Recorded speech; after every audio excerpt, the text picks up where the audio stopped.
So, GynoCurious has had several conversations about nutrition and the value of eating healthy foods. There are so many points of view about this aspect of our lives, deeply woven into health, weight, body image, fashion, and even longevity.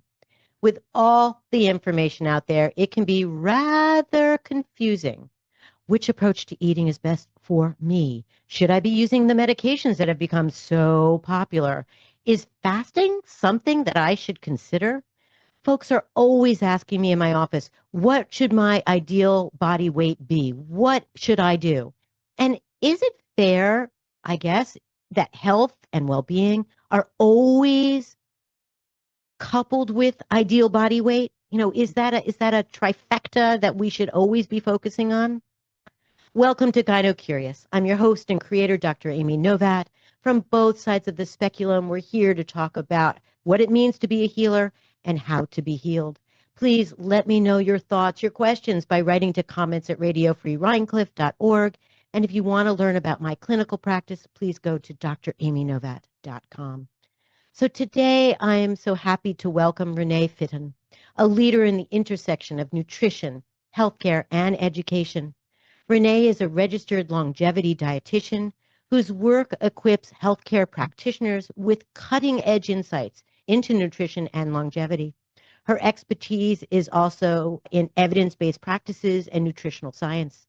She is dedicated to advancing the role of nutrition in revolutionizing healthcare, blending scientific rigor with a compassionate approach to wellness.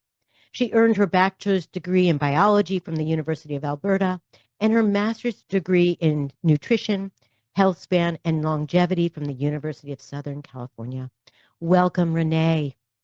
Thank you so much. What a beautiful intro. I'm so excited to be here. Oh, it's my pleasure. Thank you so much for joining me. So I'd like to start always asking my guests, like, how they came to be doing what they're doing, your personal journey and your professional arc into nutrition and longevity. And was it based on kind of a personal journey with eating and health? How did it all come to be, if you will?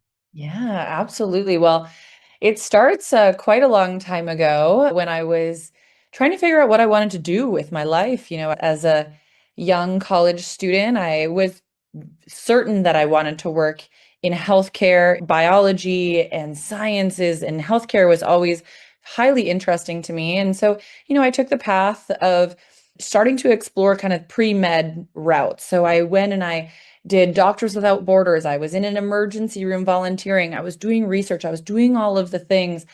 And during all of these experiences, a lot of things just started to really come to light. And primarily the opportunity for nutrition to make a really big difference, but also the unfortunate reality that it was seldomly being used and it was highly undervalued as a tool.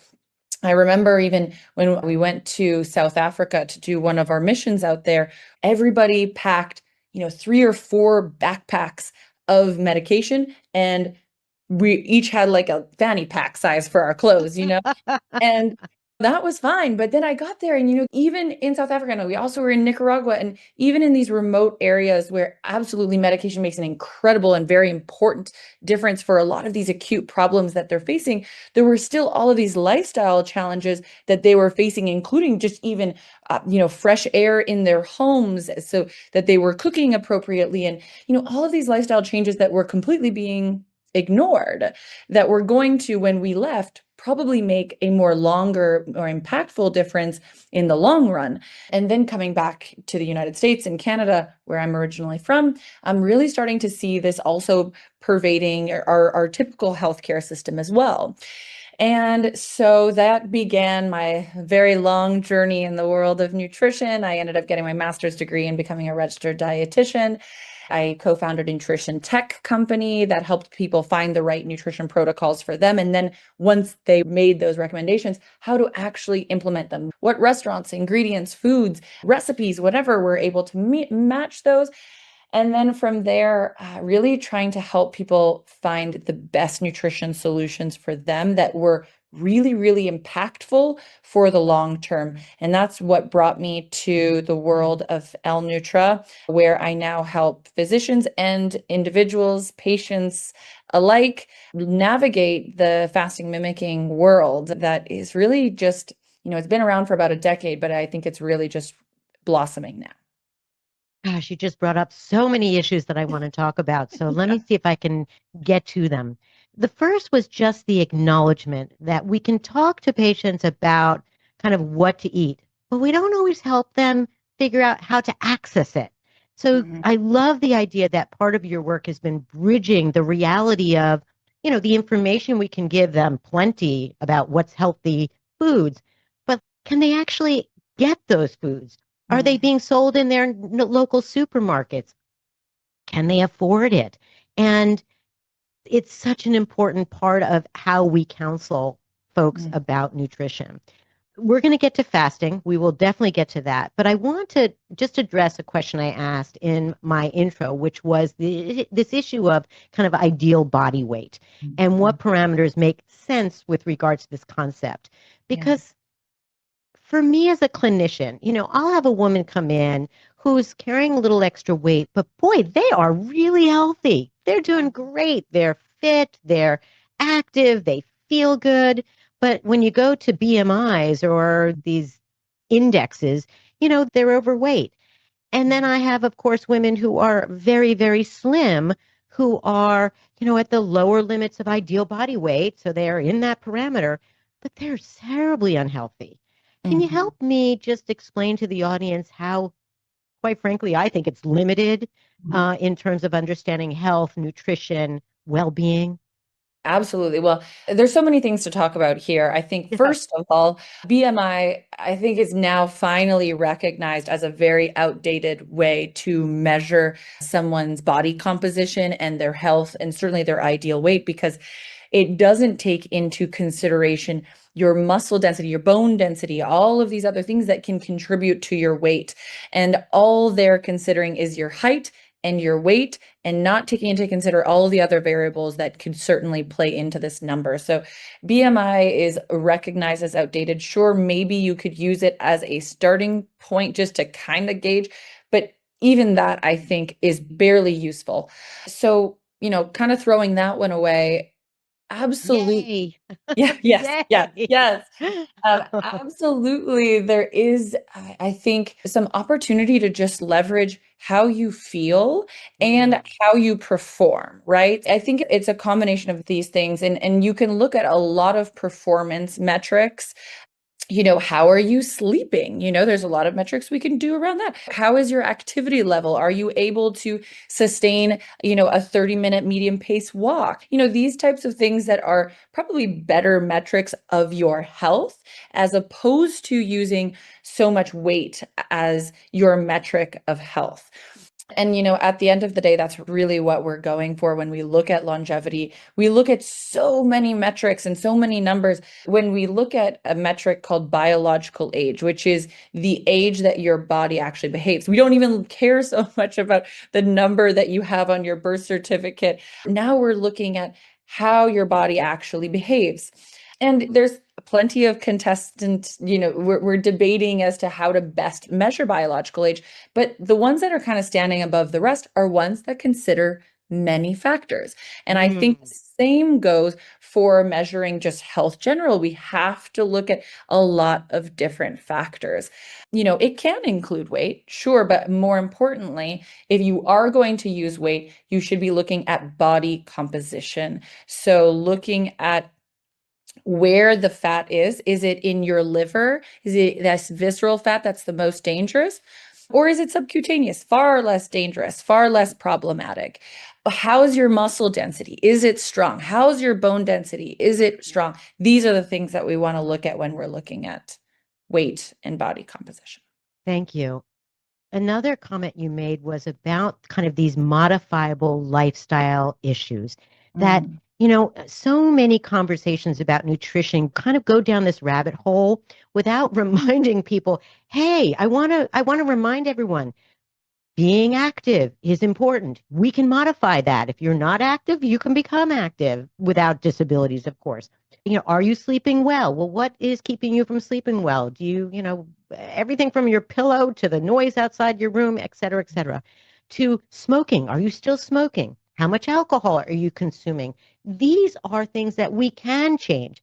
There's Mhm. genetics that, we can't yet alter that impact some of our weight and our distribution of weight. But again, throughout our conversation today, I want listeners to remember there are things you can do that are not, something you necessarily have to pay for. You don't necessarily have to go to a fancy clinic to learn your biological age, that there are things you can do on your day to day to really improve well-being. Would you agree? Absolutely. I Good. think Yeah. there's now recognized so many different pillars of lifestyle change that you can incorporate. And importantly, when we say that there's a lot of things, sometimes that can be overwhelming. Mm-hmm. Importantly, if you pick one pillar that you are willing to make a change in, maybe it's sleep, maybe it's nutrition, maybe it's community, spending more time with friends and family, wherever you think that you are willing to make a change at this time and that you feel like it will be impactful for your health, focus on that one right now and focus on pushing that one forward because they're all important, but even just spending time on one can make a very big difference. I totally agree. Totally agree. Because it can feel so overwhelming, particularly if we are challenged by extra weight or we are challenged by finding the right fitness program for ourselves or sleep is impacted. Mhm.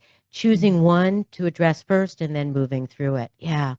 So, Renee, there's a lot of conversation, as I intimated in my intro, about the 6 FDA weight loss drugs. And I'm Mhm. just curious how the conversation has changed in your professional arena and the research that you're involved with vis-a-vis these medications. So that's a big question. So I guess I'm asking somewhat your opinion, but I really am also curious about when you go to your conferences, when you're talking to your colleagues, how much are the pharmaceutical medications coming into play? Yeah. Well, they are here, let me say, and they're certainly here to stay. Actually, I think it was Mm-hmm. the World Health Organization just announced that it is one of the top medications that will be here to stay. They, now incorporated in guidelines, et cetera. So, this isn't a passing fad or a trend. This is something that we need to be ready to understand as professionals and as individuals as they continue to be very highly recommended as well. But Mm-hmm. with the strong presence of these drugs also comes a lot of alarms and flags that we have to wave that are caution flags. So there's certainly potential for certain individuals, but when used, we now are also capturing a lot of the side effects that can be seen with them, a lot of needs that need to be kept in mind if using them. So we see that it is really easy to lose muscle mass, and that can be really problematic long term, even if you don't have any of the negative side effects of GI discomfort, nausea, etc. You still need to be really, really mindful of the weight that you are losing coming from muscle, which can actually set you further back than set you forward. In fact, some of the research that we're seeing is showing that about 40% of the weight being lost is coming from muscle when we're using these drugs. So it doesn't necessarily mean that they're bad or that they shouldn't be used, but that they should be used carefully. And that if they are being used, you have to take into consideration some other changes that you may need to be mindful of in your day to day.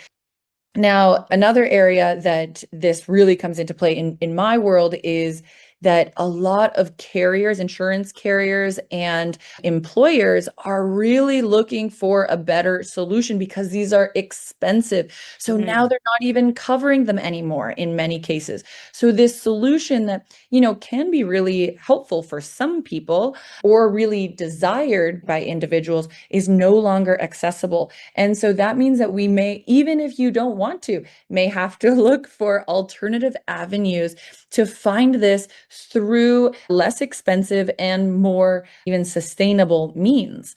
And so I certainly have my thoughts on ways to tackle that and alternatives.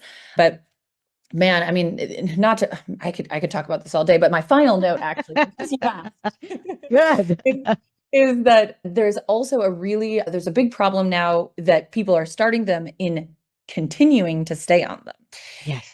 So we're seeing that people are staying on them less than a year on average, usually closer to about 9 months, and that when they come off of them, they regain the weight almost immediately, and in often cases are regaining more than what they lost. And again, that's because of the drastic loss in muscle. And when we lose muscle, our metabolic rate goes down. So we're kind of fighting against this place that we got put in by taking this medication without being careful of maintaining our muscle mass. So we're starting to see a big problem with people coming off of it, how to taper off of these medications safely, how to ideally find ways if you are going to start to either continue or to very carefully stop. And so all of these things are just, I mean, they're big conversations. Yeah. So I think what's most important to point out, and you're sharing with us, Renee, is if a listener is considering these medications, please, please, please make sure you're working with someone who is very well versed in these drugs. They are not benign, they have side effects, and quite frankly, we don't know a whole lot about their long-term impacts. That science is not available to us because we just don't have the science. So being really thoughtful about these tools is important. I don't think Renee or I are saying don't use them. We're just saying to be extremely cautious and aware and knowledgeable as best as possible and working with a clinician who has all those same features, is cautious and knowledgeable. Moving away from medications, because you have looked at, studied, and teach about some alternative ways of finding health, wellness, and longevity through fasting. Isn't that correct? Yes, and a very unique form of fasting. I don't want to scare people away too quickly because the way that I really practice and promote fasting is for many people not fasting at all. It's called fasting mimicking. It's the ability to get the benefits of water only fasting with food. I'm not going to jump too far ahead, but I just always like to, before we lose everybody at fasting, because it sounds difficult and painful, Right, right. there's going to be some alternatives coming up. Well, it's funny because my next question was to ask you to get granular about what does fasting mean? Because it's not it's not just not eating for a period of time. It can imply or mean very different things, which we're going to go into. So I Yeah. guess let's help the audience know when one fasts. And again, maybe we should, well, you guide me. Do you feel like we should talk about the different forms of fasting, or should we start with kind of like what are the physiological effects of fasting? Why bother? Why are we interested in learning more about this? And certainly, is it healthy for all folks? Because people are going to, ask that question: Is it right for me? Is it right for me? Yeah, absolutely. Let's maybe talk about why we even talk about water only fasting and fasting in general. Why has this become such a big thing and why Yeah, are people touting all of these incredible benefits? So, what happens in our body when we go into a fasted state, it takes time actually, and that's why there are different types of fasting depending on the amount of time we fast. And so I think I can answer both of your questions in one go here. great. Because what I'm going to talk about is kind of what happens in our body over time. And then we'll also be able to see why different lengths of fasts can produce different results. Mm, So, what we typically see is that once we stop eating or go into a fast mimic state, which we'll go into a little bit of details how you get there, but let's just for sake of simplicity talk about water only fasting. So we discontinue eating. Our body has plenty of storage, of nutrition storage that it can use for about even if 12, someone is slim, even if even someone if is slim. someone is slim. Yes, because Okay. this is stored primarily in our liver. Well, there's some circulating in our blood right after a meal. Is being used. But then we store a good handful of nutrition, specifically in the form of sugar in our liver. And we have about 12 hours worth of storage there. And then we're tapped out. And this is pretty equivalent. I mean, everybody has like maybe an hour or two in each direction. So everyone's a little bit different, but for no matter how big or small you are, that's about the 12-hour mark because our livers really have the pretty equivalent storage capacity. Is there any gender differences? Just, I'm going to interrupt you for Not that. not so much, not in any significant capacity Okay, anyway. thanks. Now, there's going to be different storage personalized on the individual, which can vary on a lot of different things, including gender, but this isn't going to be anything drastic. It's not like, women are 12 and men are 15 kind of Got thing. it. Thank you. So we have this storage, our body uses that up. And then once it's tapped out, if you don't replenish those carbohydrates and that sugar, the body has to start looking for fuel and energy from somewhere else. It goes to our fat and it uses the fat to create energy. That energy that it creates is something called ketone bodies. Those ketones can be used for energy, and what it's doing is it's actually tapping into our fat too. So it's kind of this 2-for-1. This is kind of what we see as this very high fat breakdown phase. So it can be very helpful for weight loss. Also, what we see is that during this time, our body can, and especially our brain, can use these ketones very efficiently. And so you can also experience some energy improvements, some mental clarity improvements when you start entering into this phase. It really just kind of barely starts at that 12-hour mark. It really kind of just starts turning it on. And what we see is that it continues to increase over time. So we see that continues to increase usually over the period of, 24, 48 hours or so. So it really starts to ramp up. This can also be really helpful for people who have metabolic health concerns. What do I mean when I say metabolic health concerns? I'm talking about pre-diabetes, type 2 diabetes, insulin resistance, any blood sugar control problems. It can be really helpful to have your body take a pause from using sugar and carbohydrates all the time and starting to use fat for fuel. So that swap is something that we call metabolic flexibility. And the more you let your body kind of do this switch from using sugar to using fat, which does require you to fast for long enough that it starts to really do that, then you're letting your body learn this metabolic flexibility. So this is what we see in these shorter fasts, anything over 12 hours or 12 hours or more. And we usually cap our short fasts at about 2 days. People always think that's crazy because that sounds way longer than short, but what ends up happening at the 2-day mark is something quite remarkable. Once we fast for over 2 days, that's when our body actually really starts to turn on some alarm bells that says, woof, okay, it's been a while. We haven't had food and nutrition. I think we need to stop thinking so much about growing, building. And let's take a pause for that from a moment and let's go into repair mode. Let's start, figuring out what in our cells, what in our body is no longer serving us really well. Let's take inventory. Let's find the stuff that's kind of building up and not working as well. And let's actually use that for energy. Let's clean house. And that's a process known as autophagy. It literally means self-eating, but it sounds bad, but it's wonderful because it's very selective and it's just finding the trash that's accumulating over time and it's getting rid of that. And It's what's brilliant, beautiful, actually. it's It's so brilliant. smart. It is so smart. So smart, in fact, that the true uncovering and breakdown of what autophagy is and how it turns on and all of this wonderful science behind it won the Nobel Prize. Actually, Dr. Yoshinori Oshumi won the Nobel Prize for this because it really is, I mean, it's so incredible. So that's why when we talk about fasting, intermittent fasting, we usually call that fasts that are anywhere from about 12 hours to about 48 hours. And then over 48 hours, we call that prolonged fasting. So yeah, so hopefully that helped answer some questions. Yeah. So let's just say I found fasting rather easy.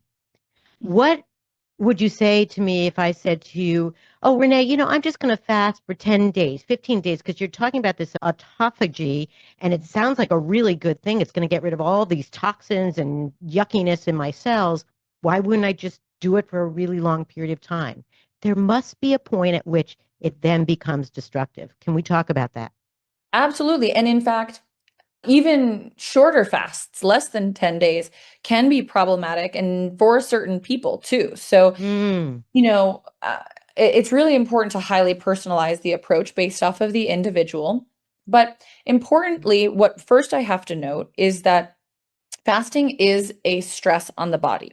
It's what we call a hermetic stress, meaning it's a positive stress, but even good things had in too much can be a bad thing.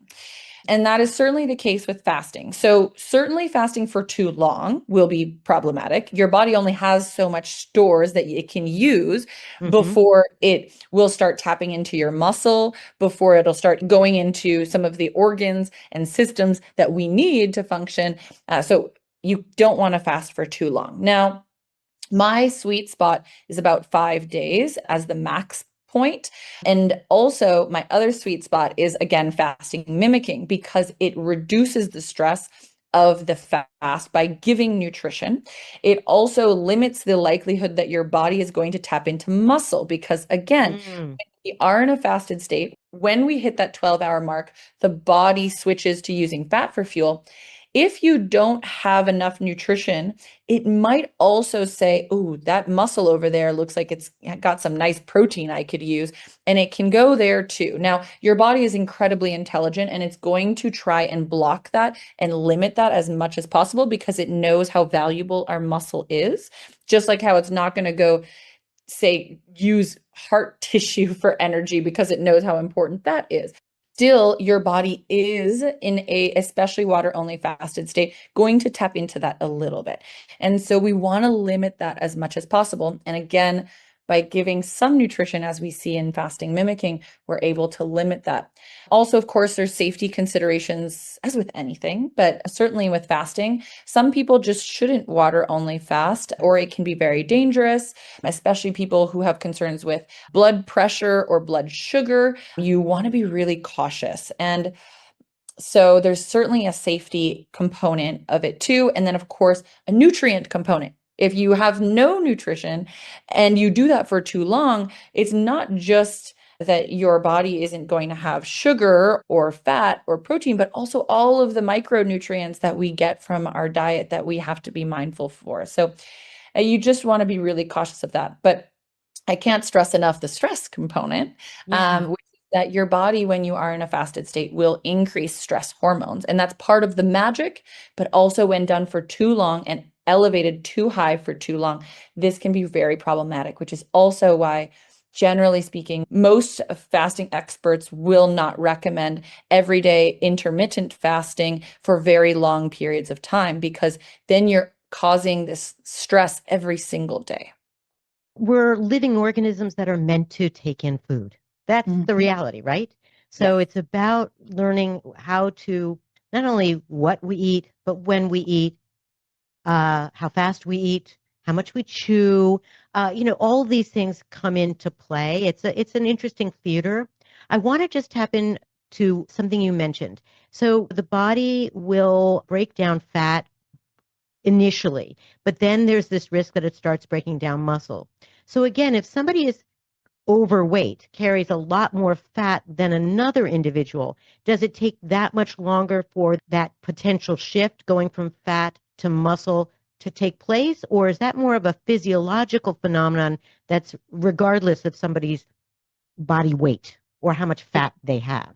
It is regardless. Now, that's also because the body sees it also as a source of protein, which you wouldn't necessarily find in your fat cells, right? Mm, mm. So it is going to be regardless of the individual's weight. Now, I don't want to speak too assuredly on this because there is possibly a world where somebody who has higher weight could go longer without tapping into as much muscle just because they can get a lot of nutrition in terms of like when that starts, but it wouldn't be significantly delayed. Like you're not going to see somebody who has a heavier weight have no impact on muscle at all in a water only fast. Got it. So I think it's just a matter of how much it might impact that might be different. So, for example, how long you can fast certainly is much longer for individuals who are higher weight. There are records of individuals who are over 300 plus pounds fasting for over a year, water only fasting for over a year without Wow. any serious complications. Yeah. Does autophagy happen in any way inside the body other than with fasting? Is it a Yes. phenomenon that happens elsewhere? How does it happen? Yeah, so we do. So importantly, autophagy is always happening at a very baseline level. Hmm. Our body's not going to let waste accumulate outrageously at any point. So there is, always some baseline level of autophagy. Now, what we have seen is that there's really only two ways that we can see autophagy actually spike. And we see that with very strenuous physical activity, Mm, and it will increase moderately. And then water only fasting and fasting mimicking are the only ones that you'll see really long and maintained autophagy. So yes, but also very few ways to really turn this on. got it. So why don't we dive into fasting mimicking? You've mentioned it a few times. What do you mean? Mean I can eat and fast at the same time? That seems counterintuitive. Can you tell us about it, please? Absolutely. And that's why I sometimes I'm like, we maybe shouldn't even call it fasting because Yeah. it's not. It is it in at least not in our dictionary definition of fasting. And that's really what the key is here is what is our definition of fasting? Is it this dictionary definition that is water only fasting, which is in fact our dictionary definition? I'm not going to contest that. But what do our cells really perceive as a fast, right? Mm, yeah. What is their definition? And it turns out they're reading a different dictionary than we are. And in fact, what they're looking for are, is there enough of a certain nutrient present to tell me that it's time to spend time on growth? And I'm going to stop you. yeah. What, because there's going to be people out there who's saying, what does Renee mean by nutrient? Is that, Yeah. we have, yeah, why don't we explain that to folks so that they really get this?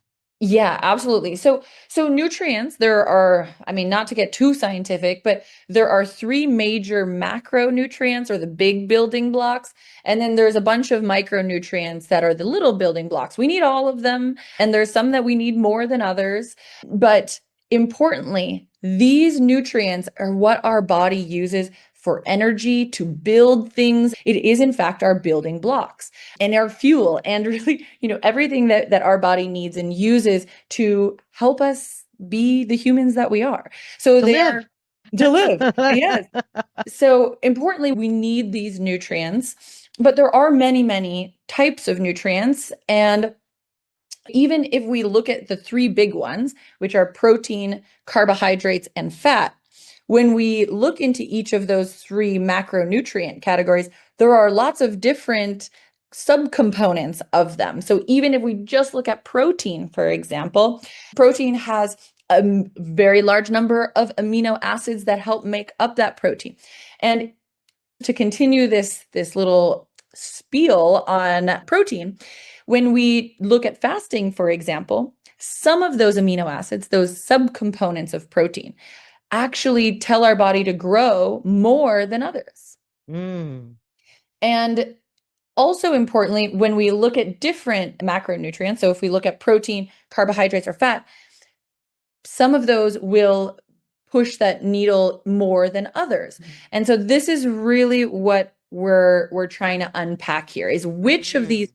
nutrients are really stimulating our body to say we're growing, which means we're not fasting, and which of these nutrients are telling our body, no, it's okay. We don't really need to grow right now. We would need a lot of us to really signal to the body that we're no longer in a fasted state.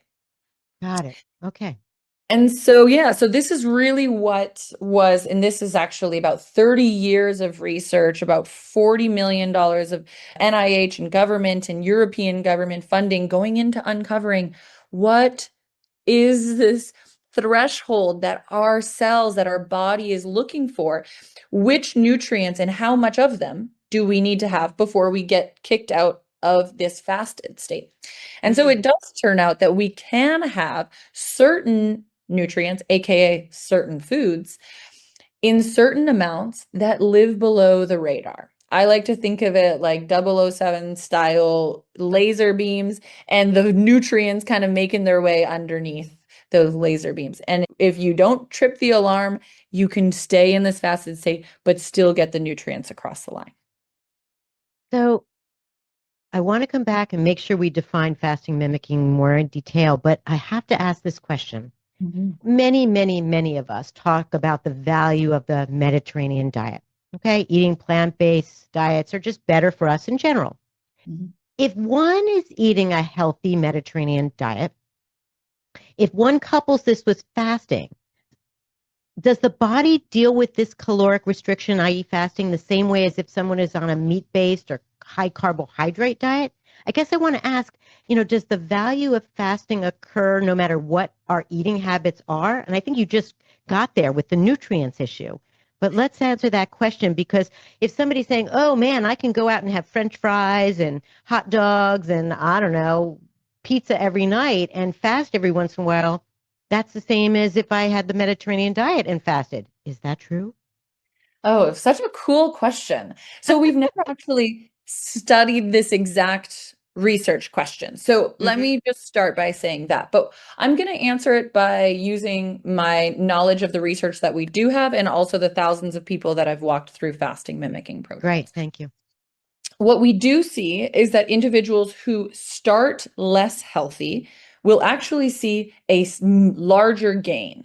So we see that they have better results on their lab metrics, better weight loss, but that's also because they have further to go. They are starting at a further away from healthy baseline. This is also really interesting. What we see in the research is that yes, individuals who have a further way to go will, drop more rapidly towards baseline.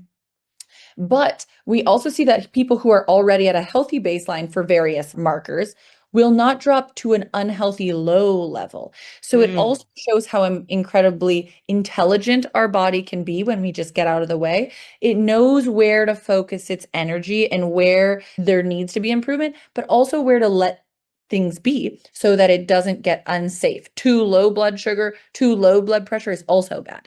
So that's really interesting.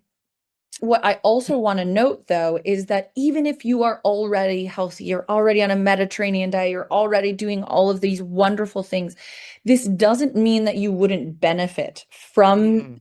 fasting mimicking diet, because what we see are incredible prevention data, incredible longevity data. So I recommend it to almost everybody, and I'm happy to share kind of my exclusion criteria, but I recommend it to almost everybody, because whether you're looking to achieve something that, you feel like you're out of range, or you're feeling a little less healthy in a given metric, you can see some benefit. But even if you're already healthy, you might be able to prevent that from happening further down the line. And this prevention data, we actually did this research where just 3 cycles, 5-day cycles, right?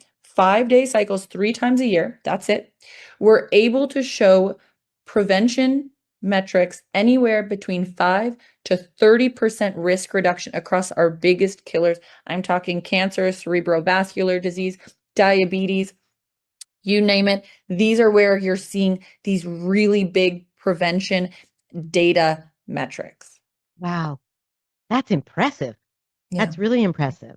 very. So, Yeah. so how does fasting mimicking happen? If somebody says, gosh, well, first, how do I find Renee? Because she's going to help guide me. We're going to get to that. But well, why don't we answer it now? How do people learn about you and your Well, work? you're more than welcome to find more about me. I have a website, Great. fittonnutrition.com. That's FITTON nutrition.com, or on Instagram, same thing, at Fitton Nutrition. I'm the most responsive there, but you can reach me anywhere. But I would also say I'm always happy to answer questions and guide people in the right direction. But if you find yourself looking for a really easy way to achieve this, I point all of my patients first to companies that have designed 5-day fasting mimicking protocols that get delivered to your door, have absolutely everything ready to go.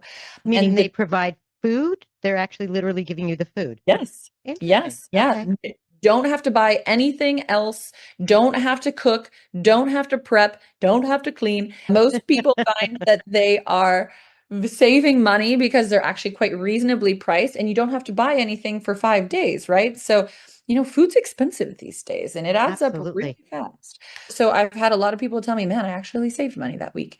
And let me just say there are people that try and do this at home themselves. Dr. Walter Longo, the founder and creator of fasting mimicking, has a book. It's called The Longevity Diet, and he does give some rough outlines of how you could do this at home. Now, I don't recommend this to anybody because these nutrient sensing pathways or the alarm bells on our cells, they're very picky. And it just takes one thing to kind of go a little too high, or you picked the wrong vegetable or the wrong XYZ thing. And all of a sudden, you've broken your fast and you don't even know it. And I really trust and like the peace of mind of having a kit that we know has been tested with now over 40 clinical trials. So the two companies that do this, one of them is ProLon, it's PROLON. And then the other company is L-Nutra, N-U-T-R-A Health. So it's L-Nutra Health. I recommend them for different people. The ProLon is good for people who are looking for longevity, maybe a little weight loss. Maybe you've noticed some of your labs are kind of going a little bit above where you want them to be. But this is mostly prevention. We're really just optimizing as best we can here.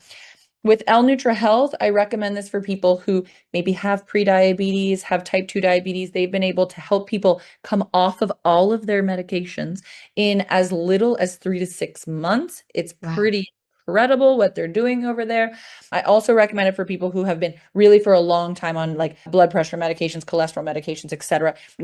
If you're trying to reduce or remove medications, that's kind of your world over here. So I'm happy to talk a little bit about kind of what you can expect in the kits and what's included. And even if you're doing it at home, what's included there. Two things. I do think it's important that we tell our listeners who shouldn't be doing this because Yes. I, as an obstetrician, I would not recommend it to a pregnant person. Would you agree? 100%. That is like Yeah. exclusion criteria. And Yeah. also individuals who are breastfeeding, we also Yeah. wouldn't recommend it. Yeah. Yeah, because the nutritional needs for lactation are different from any other state us women might be in. Yeah. Are there any other persons who you'd say I would either excluded or who you would be really cautious around Absolutely. recommending this? So, wouldn't recommend it for people with a history of eating disorders.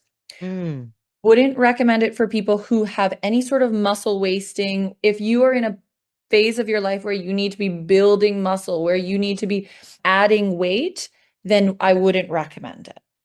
Now, it doesn't mean that you can't do it once you've regained the weight, but be mindful of that. We just had this whole spiel about how we don't use BMI, but right now the companies that are promoting this and putting restrictions, they say a BMI of 18.5 or less would disqualify you. Now, again, because I'm not really a big believer in BMI, that's why I clarify that it's really just if you have muscle wasting or if you're in a time of life where you should be adding weight, that you wouldn't do it. These programs are typically very high in nuts, and therefore individuals who have nut allergies typically can't move forward, although they are working on some nut-free options, I know. And let me think. Oh, of course, late stage health conditions. We're talking, mm, renal failure, etc. Of course, any health condition, just speak to a practitioner. A lot of these companies, well, L-Nutra Health has physicians that you can speak to and work with. That's why, it's a little bit more medically tailored. But with ProLon, they even have a provider locator if you want to talk to somebody great. that knows about it. So, just always ask if you're not sure. Great, great. So just in brief, we're talking about a way of fasting while still eating. Mhm. And the foods that we're eating are very specifically attending to nutrients that are promoting the fasting and the benefits of that, autophagy and ketosis, versus eating foods where the nutrients aren't in fact going to work on your behalf. So Mhm. someone who might be interested in figuring out, oh, is fasting mimicking for me? Or let me backtrack. If someone says, you know what, I really like what Renee is saying, but I cannot go without food. It is either emotionally too difficult for me, for whatever reason, I just can't do it. What you're suggesting is that there is this opportunity to, in fact, get the benefits of fasting while still taking in food substances. Is that correct? That is 100% correct. Great. So we're not going to get too granular about how that goes. It's a level of science that I'm not sure our listeners need to hear, but I want you, those listening, to go ahead and read about it. Look into these two companies who clearly are going to provide, I'm sure, on their websites plenty of information about it. I also want to remind everyone out there as we move towards our conclusion that, again, Renee and I would be remiss if we didn't again say to you, listen, being active, getting good sleep, mindfulness practices, as Renee pointed out, being in community. These things are all part of your well being. And that if you decide you're going to try fasting, great. At the same time, I want you to make sure that you're also, moving your body, that just fasting alone is not what we're suggesting. Or are you? No, I, I I mean, fasting and especially fasting mimicking for 5 days, maybe 3 times a year is incredibly powerful. I mean, we didn't Right. even talk about what the research can tell you that it can achieve, but it is super, super powerful. But does that mean that you shouldn't do anything else? Absolutely not. It is all additive. So the more you can add, great. But start where you can too. I mean, you don't have to change everything in a day. Whatever resonates with you, add it. If it's fasting mimicking, awesome. If it's not Yeah. fasting mimicking today, cool. That's fine We too. want you to be successful. That's the point of this conversation. We want you to be successful in having an improved sense of well being, overall health, and longevity. And I do have a question about science. I want to know, how long has there actually been science on longevity and nutrition? Because longevity is kind of I guess, a trendy word right It now, is, yeah. right? So let's tell the audience, like, what is science saying about it and how long has it been out there that what we eat impacts our longevity? Well, at least 30 years, but probably much longer if we really get granular here, Mm-hmm. because I think the definition of longevity has definitely, we love the word now, but it really is just about supporting our health, right? Long term. Mm-hmm. Now, of course, it also means trying to live as long as possible. And now there's the term health span, which means not only living long, but being healthy for as long as possible. So, I think once we start adding on some levels, we might push that a little bit. But as even 30 years ago, what we were doing was looking at mice models and trying to see, or even not even, I should actually go back. We were looking at flies and yeast, like these organisms that we can replicate very, very quickly so we can see how long they live in short periods of time. We were able to start capturing which nutrients, when we added and removed them, were Mm. supporting with longevity. That was happening, just with and understanding the pathways that were being affected. That was happening about 30 years ago. So that's why I use that benchmark, but I really think that there was a lot of stuff happening that led to that much before that. So this really isn't new. I mean, if you think about it, fasting as a concept was the very earliest form of nutrition there ever was, because there were long periods of time in our ancestors' time where they weren't eating. We And were crossing deserts. We were moving yeah, over plains. There wasn't always resources. That's right. That's exactly. right. And Yeah. and maybe we had, some berries that we foraged in between, but they were few and far between. And it's funny because these are some of the ingredients that can get through our fasting mimicking pathways, right? So our body is so incredible. It's the smartest scientist researcher there is. It's had way more time to figure it out. Our evolution is so incredibly powerful. Yeah. And that's really what fasting is tapping into. And certainly what fasting mimicking is tapping into is really just kind of taking advantage of this incredible intelligence that has been developed in our body over the past million plus years. Yeah. Great. So I want to end with, because you mentioned this, and because the majority of listeners to GynoCurious are persons who identify as female, that there are these terms, health paradox or gender paradox. And this is the phenomenon whereby women live longer than men, but experience a greater number of years living with illness or poor health. So longer lives, but shorter health span. We want to live long lives, but we also want to feel good. We don't want to spend the last 10, 15 years of our lives miserable. Who wants that, right? So that's part of what Renee is speaking about, that us women in particular do live long lives kind of already, but we don't always live them with health. And that's our goal today, is to teach you, instruct you, expose you to science that's informing us about how to improve those years. Mm-hmm. Renee, when you are not fasting or you are not working, what do you do for pleasure? What gives Oh, you pleasure? I love asking guests this is this so question. nerdy, but I really do have an answer. I do. Good. Favorite thing is escape rooms. Oh, wait a second. You got to tell us more about that. What are they? So I am inching my way up to about 100 escape rooms now. So they are rooms that you enter. They've been designed by some of the most ingenious people, in my opinion, where they create puzzles and challenges and just these beautiful experiences where you have to just get through various challenges, mostly puzzles, and kind of think outside of the box to solve the puzzles. And every puzzle you solve kind of unlocks the next space. Many of them are multiple rooms, and you're unlocking and figuring out things along the way. Most of them have themes, so you feel fully transported, and you're doing it usually with a few friends. So it's a really great team and bonding experience.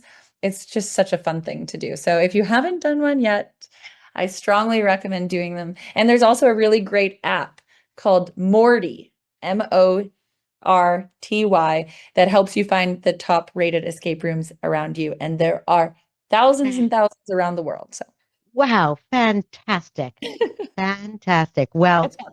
may you have many opportunities to escape in those rooms. Renee, thank you so much for joining me today. I'm really so grateful for your wisdom and your tutelage. Appreciate it. Thank you so much. Truly a pleasure. And thank you to Jen Hammoud and Maddie Rosenberg, my co-producers, and to David Hoffman, my editor. I want to also thank the Epicurean, who is this wonderful little grocery store in Rhine Cliff, New York, who does provide completely nutrient-rich foods. So please, please, please, if you're local, come visit. And until the next episode of GynoCurious, please stay well, listen to your instincts and intuitions. They are the greatest of teachers, not to be ignored. Thanks for listening.